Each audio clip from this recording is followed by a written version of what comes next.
Welcome, it's a great day to be a miner because we got some brand new hardware to test. We got some brand new GPUs, and shortly we're going to get into that. But first, let's spin that intro.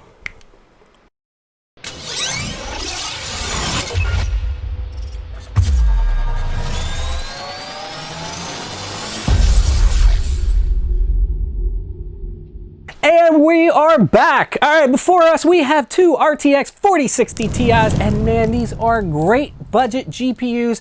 These things work well on mid to low gaming. They work great for everyday rendering, and of course, they work great for really efficient mining. So where did we get these? We picked both of these up through eBay.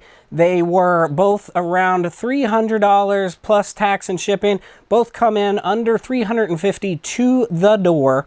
And so both, like I said, were from eBay. They were both working pulls. Supposedly both of these came from pre-builts. They were pulled as soon as they got the pre-builts and stuck in brand new higher powered GPUs. So they are sold as new other. No box or other equipment comes with them, however, and this one was shipped immaculately. The seller went ahead and entombed it in foam, stuck it in a nice solid box, even put the protective cap on the PCIe slot.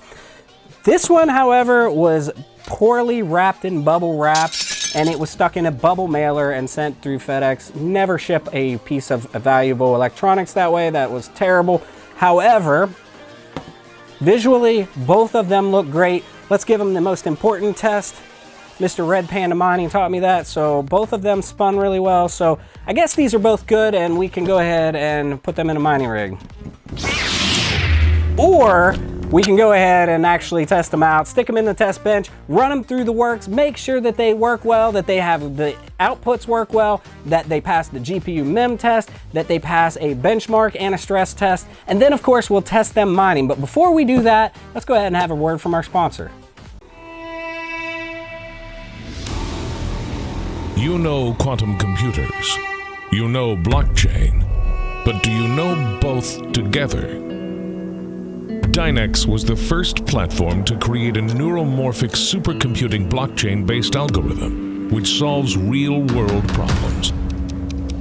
And the best part? Anyone can post a job, whether a company from the Global 2000, a machine learning job, or fintech and pharmaceutical. And if you don't want to program it yourself, get an expert directly at the marketplace. Run the job and be impressed by the fast result.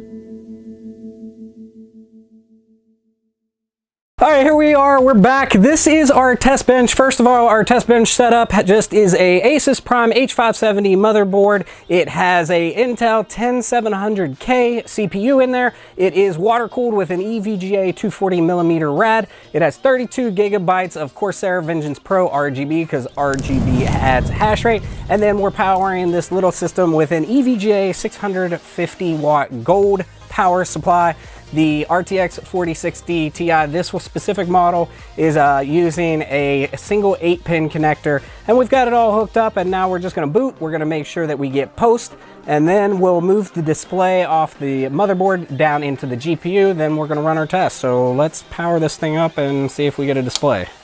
This specific system, I have it set up to where it has an M.2 that's running Nvidia drivers. I already have the most up-to-date Nvidia drivers on there. Then I also have a 2.5-inch Windows version with the AMD drivers, and that allows me to quickly switch back and forth without having to do like a virtual machine or anything of that nature. And then that way I just have basically two systems in one for rapid testing. So, and we've got our post. We need to go into the BIOS.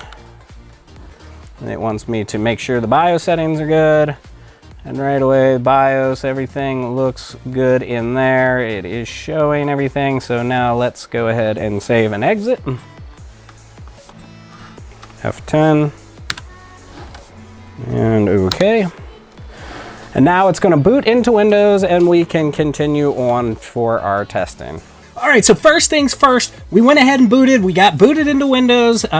Then we want to make sure that it actually has found our device. So we'll go to Start menu, we'll right click, we'll go to Device Manager. Then we'll see our display adapters. We'll click the drop down and we'll see that it does read the RTX 4060 Ti. Now, if it doesn't and it says Microsoft Basic Display Adapter, that's because it knows it's there, but Windows isn't quite sure what the device is. To fix that, the first thing you should always do whenever you put in a new graphics card is you go and update your Nvidia drivers. That's pretty simple to do. You go to Google, you say download Nvidia drivers, you go to the official Nvidia site, there's a bunch of drop downs, you select your specific card, GeForce, RTX 40 series, and RTX 4060 Ti. Hit download, it'll find the newest driver, and then you download it. You run the full install, you let it go through all the prompts.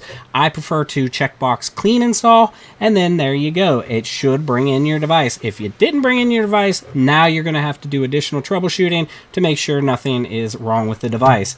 The next piece I want to test is pretty simple. I want to make sure that the fans work and that neither of them make any kind of squealing or noises, because there's nothing more painful than changing out a GPU fan, especially on a brand new GPU. So to do that, I'm going to use MSI Afterburner, and then I'm going to hit yes. I'm going to load that thing, and then I'm going to bring it over, and I'm going to adjust my fan controls. I'm going to make it a manual fan speed, and then I'm just going to slide my slider all the way up to 100%, and then I'm going to hit go. And that will ramp up the fan speed, and I've already tested this one specific, and I went and checked it, and it's spinning really well. Sounds good. No visual or no actual audible issues with either fan. They are whirring over there. So let's drop it back down, and then we're going to put it back on automatic. One thing I always advise, especially when gaming on Windows or mining on Windows, is that you use MSI Afterburner and you create a fan curve. And what I mean by that is if you go to your settings, you can go to your fan tab, and then you can define your own curve. So this is set so that if it's 30 degrees C or below, they are off. And then once it gets to 32, we go up to 50% fan speed, and from there I have it slowly ramping depending on the temperature all the way up. When it hits 80 C, I want those things to spin at 100%. So then it's way more aggressive than the standard fan curve that are implied with these kind of GPUs. So we already have it set up. We see it in Windows. We have our fan curve working. The next piece we're going to check is a GPUmemtest. First, before I do that, I have to go over and actually switch the display from the motherboard into the device. So I'm going to try the display port first and make sure that the display port's working fine. For GPUmemtest, it doesn't matter which one, but you do need the display to be plugged into it for it to show up. If I double click this and try to run it with the GPU not plugged into the display, I'm not getting it. I'm only getting the Intel integrated graphics. So I'll go switch those, and then I'll run the GPUmemtest, and then I'll make sure that works. And then if that works fine, then we will go ahead and proceed with a stress test and a benchmark to make sure everything looks hunky-dory. So let's go. All right, so we've got it plugged in, and now we're just going to run our test here, and it's going to ask, should we do that? Yeah, it's going to be less stable, whatever. We're going to run the GPUmemtest and make sure that it checks out fine, and then we'll move on from there. And then once this process is complete, which I have a feeling there's absolutely nothing wrong with this one, and it is brand new, whereas the other one I have a little bit of question. It looks like it's probably been used slightly, and then it was shipped terribly, so I want to extra test it. But yeah, that's the process. We'll go ahead and get this through, then we'll duplicate, and we'll make sure everything's good. All right, MemTest checked out, all tests okay. Next, we're going to close that up, close our device manager. We're going to run MSI Kiombuster. And then we're going to just do a benchmark on 1080p. And then we're going to make sure that our frame rate, that our GPU usage is good, that our temperatures are okay. And power usage, I'll check the power usage at the wall. I have the Drock meter set up, so we'll make sure the power and then just make sure everything checks out. All right, right in line with every other 4060 Ti, it's running about 77 FPS and the score is close at 4627. And I checked the power usage and it's running about full system 225 watts at the wall. So yeah, that all tests out just fine. And next we're going to do a stress test, let it run for a while, make sure the heat doesn't get crazy. The temperature on this guy currently is running... It's running 64, 65C. So yeah, not too bad.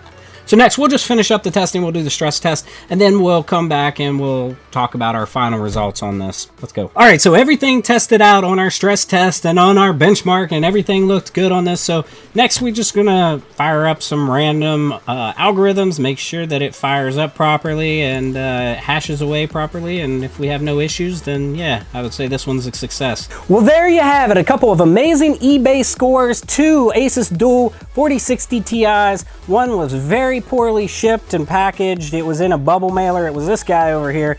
He just literally wrapped one layer of bubble wrap on it, stuck it in a bubble mailer. The GPU bracket itself was bent down, and you have to be really careful when bending these things back because it can actually put stress on the PCB, which could mess with your solder joints and cause you a whole host of problems. But yeah, I lightly bent it back out. I did some thorough testing on both these GPUs. Both are working perfectly, so win-win. I paid $320 for one, I paid $340 for the other, so very solid scores, and they are like new pulls. So like I said, man, now is the time. Now is the time to stock up, man. The bull run will be coming, and once the bull run hits, these aren't going to be $330 used. These are going to be $500, $600 used. So if you're new to mining or you need some help, make sure to join the Misfit Mining Discord. There's always plenty of seasoned vets in there willing to help you out. And if you like the video, you know what to do. Smash that like button and subscribe for future content. Thanks for coming along and enjoy the ride.